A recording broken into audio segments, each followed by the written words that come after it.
30 minutes for sure was our best period. Scored. Really should have made more of one or two of the opportunities. And then the second period, they looked a lot stronger. I don't know whether that was due to our game on Sunday and a very tight turnaround, but they certainly got a head of steam up. Huge disappointment to concede from a set piece, which ultimately ends up being the goal that denies us victory. Were there other chances? Yes, but what we now know is that if we'd have defended well from dead balls, we'd have won the game.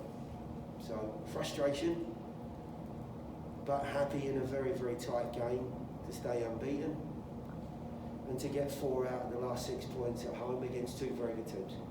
Start with Ben Wright, then we'll go to Tim Sullivan. Ben? Yeah, Gary, I believe that was the 8th set piece goal this season that's been conceded. What do you think that comes down to? Listen, we've looked at an awful lot of different things. I've been around groups that have had issues like that before. And strangely enough, when you look at someone like CJ, who was marking the centre-back Carlos, who ultimately scored, the physical match-up's a good one. But what we know is, the movement, the delivery was a very good one. But there are some fundamentals that are key to defending set pieces well. The first one is you need to have contact with that player. Certainly if you're marking man for man, you can't allow him to drift off your shoulder or into space. There's got to be a determined nature about the way you attack the ball, because in the end it can be the finest of margins that end up resulting in a goal. And then there's some other qualities, body shape and timing of headers and picking up the flight of the ball. But the first two, being determined and making sure you've got contact with that player, because then the player doesn't have an opportunity to get away from you and see the flight of the ball and take his time to pick his spot. Under pressure, it's a lot harder to score a goal. But when the boy finally heads the ball, he's got a yard of space to pick his spot, and it's a very good header. And to be perfectly honest, I think I might have scored it. So there's no discredit to the goal that was scored. The frustration for me is that it's happened too often. I truly don't know what these set piece goals, if you'd have taken even 3 or 4 of them out, where it would have left us in the league. I guess depending on what games they were in, we could have seen very different results. But it's certainly today been a difference between a victory and not, and that's always a disappointment. Go ahead, Tim. On the other end of the pitch, I think you might be running out of good things to say about CJ. What did you see on the play that he made on that run? In the first 30 minutes was a blistering pace. There was some terrific counter-attacks that we had. Some very, very positive play. They managed the ball really well. They looked like they wanted to control the tempo. They're a good side. There's a lot of respect shown, but I think that first 30 minutes gave them an idea of just what we were capable of. Honestly, I thought we squandered some moments too readily. The moment was there to shoot from distance. We took it when there were better options. But look, they drop off. They don't engage the ball. You can understand our guys looking and seeing a clear sight of goal. But of course, it's that much harder to score from range.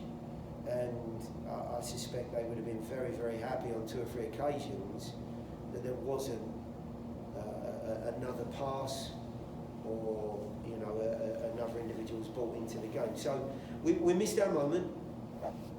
We should have extended our lead. And in the end, it's cost us the game, really. Go ahead, Claudia, then we'll go to Ben. Gary, you mentioned the fact that probably the team let the guys run loose a few times there. But was it also, when it was the other way around, at least I kind of noticed that they were ready to fight and win pretty much all balls. quite the opposite of what you were mentioning about Nashville. Was that because of tiredness? Because of what do you think might have happened? So I didn't quite hear because of the march. You said that they were prepared to. Well, you said they were prepared. Well, to, no, they were like they on the 1-1. Yes. The fights. They Yes. seem to be winning them. Yeah, the second half for sure. Yeah. I think there was a little bit more sharpness about their play. They started to get some momentum. They were on the front foot. You know, it's when you can't, you know, connect those passes and there's a lot of physical pressure. A couple of things happened. The quality of our passing started to diminish. The physical nature of the game becomes more difficult for forwards to hold it up. The timing of balls in behind are that much more difficult when somebody's getting, you know, the service head down.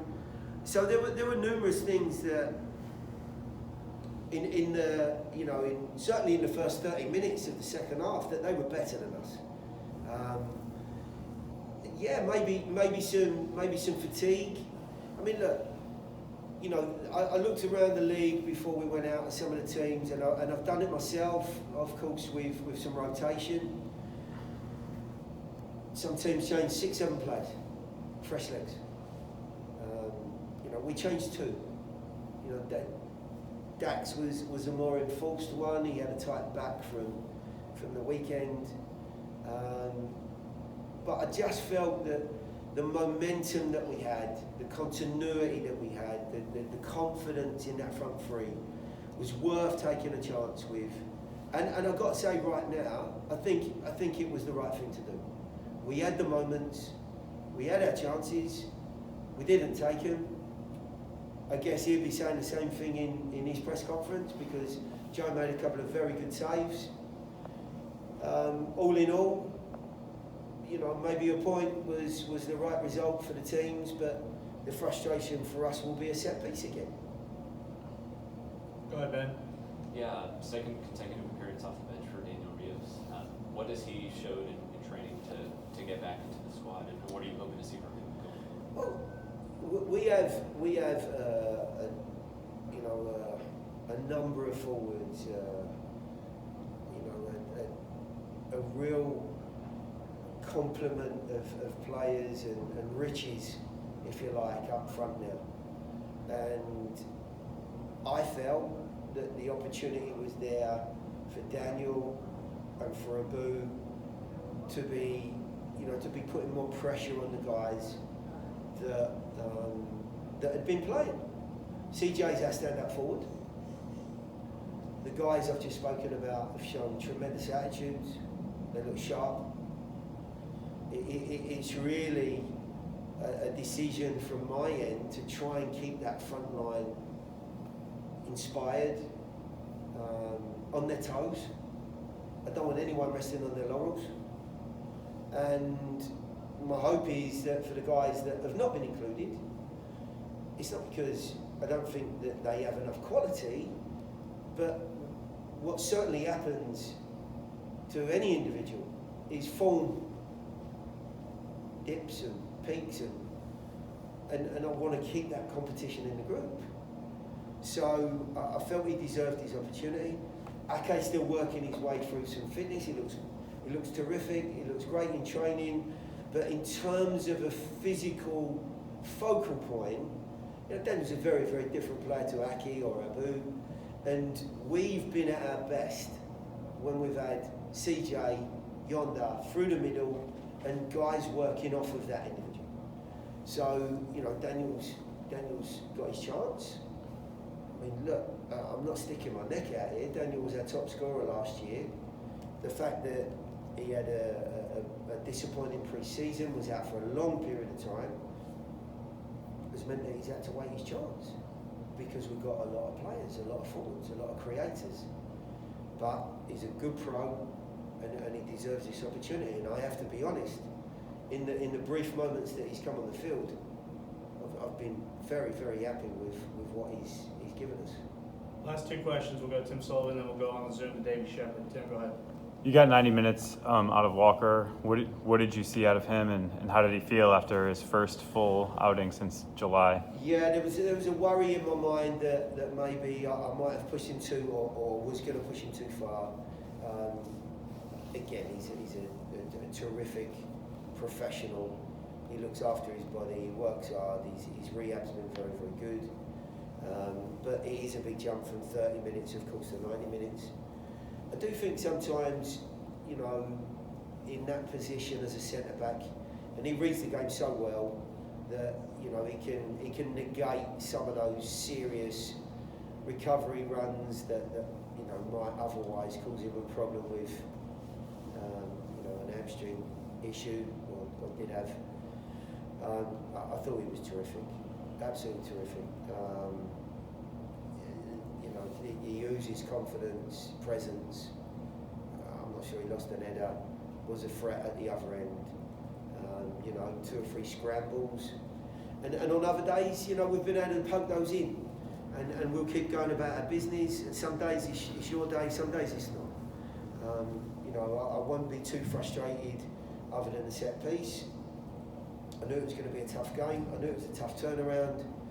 We've come out of this unscathed. No injuries from what I know. He's in good shape, Walker.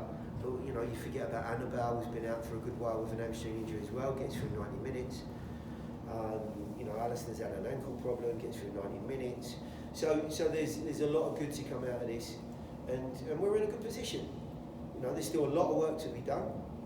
But this conference, by the way, is one of the most competitive that you know I can remember. It's amazing when you look around at the results. I mean, the only team that, you know, you could almost rubber stamp for a victory, keep, you know, ploughing on in New England. Anyone else, you know, there's a fine line between the teams. We'll wrap it up with Davey Shepard. Go ahead, Davey. I'll be able to zoom Gary. Hey Gary, kind of a two-parter here. You mentioned Loba just a second ago. You said still working through some fitness issues. Is it entirely fitness? Is there anything system-related that he's still just working to pick up? I know you said CJ usually had that bigger guy through the middle and another Ogden type working off of him. Is it just finding a place in the front free for him? And then secondarily, you said to Kelly after the Gideon post-game that we know now that we need to extend that lead. Does that mean at some point kind of early on in this one, or maybe coming in and seeing the side that Orlando was limited with, you thought maybe 1-0 would be good enough to win this one? No, not at all. Let me answer the second part first, if you don't mind, because it's freshest. The reason I said, you know, I felt we needed to extend our lead because we were in the ascendancy. You know, when you're on top and you're creating chances and moments are, you know, coming thick and fast. I honestly felt that they were in a difficult place early on. They didn't get to grips with the system. Away from home, there can be some, you know, some difficulties getting their match legs, of course, with travel. We've had it ourselves. And you really need to force that positivity home. What I also knew was that they're a very, very talented group, and if they could get into a rhythm, and I think the chance just before the end of the first half, the header that Joe makes an incredibly good save, will have given them some real you know, confidence to come out in the second half and know that the game was still alive. And when you're playing good teams, you've got to put them away. And we've seen games here where we've scored 2, 3, 4 goals. There's no coming back from that. And that was certainly possible, but wasn't achieved tonight. As far as Ake goes, listen, this lad's got a tremendous amount of talent. He was in his off-season in Mexico. He's come in, he's worked very, very hard. He's still trying to find his match legs and some sharpness and some fitness. But to your point about systems, listen, this lad's capable of playing in just about any system. What I do think he will benefit from are the likes of CJ, Yonda, Daniel, somebody who's a more, you know, comfortable individual with their back to goal, because Ake has all the ability to link and to beat people, you know, to use his sharpness and his technique, and of course he's trying to find some continuity and some understanding with the guys around him. And look, he certainly wouldn't be the first person who's come from abroad that takes a little bit of time, especially mid-season, to find his feet. But he is a terrific lad, and he certainly won't be lacking any determination to get himself on the starting group in the coming weeks. I'm sure of that. Thank you, Gary. Yeah. Ali, to have a pretty strong first half performance and then kind of fade in the second half and give up that second piece goal, what goes into that, and how do you guys avoid it going forward?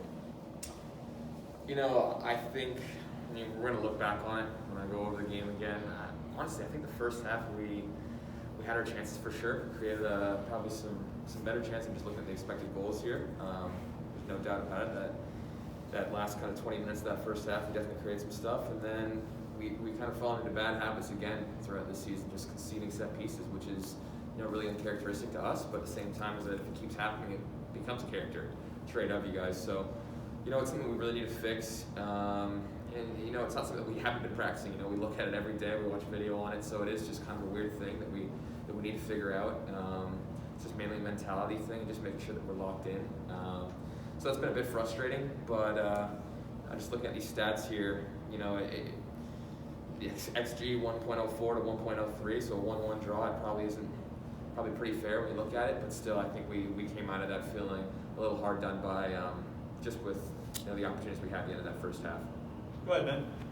Yeah, just kind of going back to the set pieces. I know it's kind of probably annoying to harp on it, but Gary talked about just how he thinks the two most important things are just desire to win the ball and then getting a body on the defender.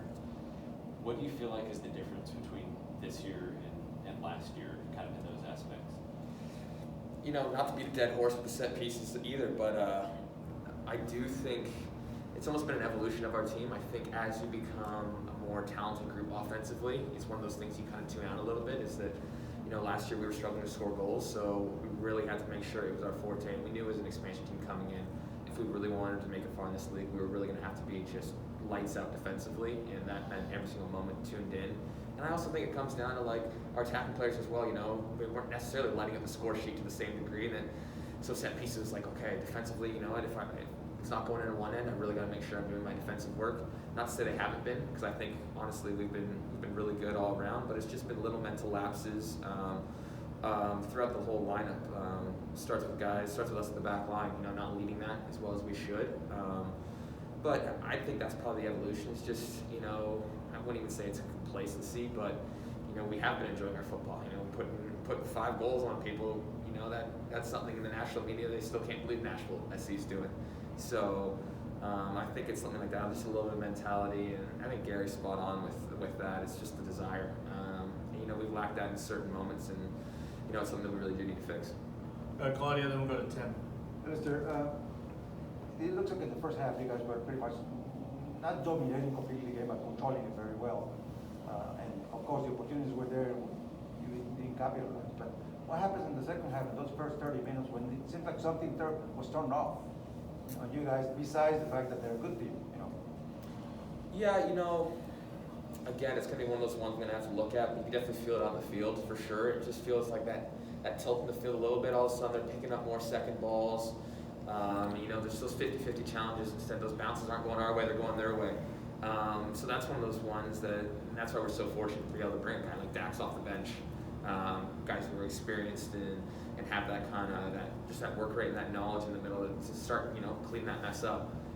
So I think that's just a testament to the depth of our team as well. But yeah, no, it is kind of a weird one. I felt it out there too. I think everyone kind of senses in the stadium when all of a sudden, things aren't really going our way. And I mean, you can see it just right here with the expected goals. I mean, they really kind of kicked on from that 45th minute on to the 75th. So yeah, that's something we need to look at, whether that's just a little bit of, just coming out of the locker room a little flat, which is something we're not used to doing. I'm not 100% sure either. I'm with you though. It would definitely, you can feel it out there for sure. Go ahead, Tim. With the weekend off, how do you spend it? Are you going to be watching all the other MLS games going on? Are you going to watch, obviously, Walker in the All-Star game? Or are you going to relax on the couch? Are you going to get out and get some work on the field? What have you got going on? This is a good question. Thank you. Definitely be watching all the MLS games. It's always nice when you can kind of sit back, relax, and just see the other teams kind of duke it out a little bit. The Prem's back, all the big leagues are back, so it'll be a good soccer weekend. My family's in town for the first time since pre-COVID, so I get to show them around a little bit. But I'm telling you, on Saturday and Sunday, those are football days, so I'll be enjoying that. We'll wrap it up with Ben right here. Yeah, it looked like at the very end you kind of switched back into more like a right center back role. How was that? I believe that's the first time you played that for Canada, obviously, but I think that's the first time you played that role for Nashville. Yeah, I see it as kind of a jack of all trades kind of move for me. I really enjoy playing it with Canada. It's a role that I've grown accustomed to and kind of understand the ins and outs more and more, and it's something that I can bring, especially if we are looking to push forward. You could say that we normally play three kind of more traditional center backs in that role, while with Canada, how we kind of play, it's almost a true ball-winning center back in the middle, and then two guys who are a little more, half and half fullback or center backs, which is what I am. So I love it because I get in good pockets and I'm a little more central. And not to say Jack May does do a great job there. He's a great player on the ball, unbelievable. I love when he's feeding me the ball to the wing. But at the same time, it's for me maybe Gary sees it as a bit more of an attacking kind of move. That if someone does come to me, I can jink inside and have a little more confidence to do that. But obviously, I lose some traits too when you sub out a guy like Jack for me in terms of aerial presence and stuff like that. And so it goes hand in hand, but I think it just shows that that's kind of our mentality at home now, is that we're going to try and push for things. We just don't see it as 1 point's good enough. It doesn't matter what team we're playing against, whether it's the Revs, the Sounders, whoever it is, these top teams in the league, like Orlando is, that at home we see it as 3 points or bust. So that's kind of the mentality, and I think that the crowd will get behind us with that. We know the draws have been frustrating too. Trust me, we take a draw just as we consider it pretty much a loss. So I think that's just kind of what it is. It's a role that I've been pretty comfortable in, and it's something that I do want to entertain and try out more with this club, and of course I'm doing it with my country. So I've really enjoyed it. Thank you, guys.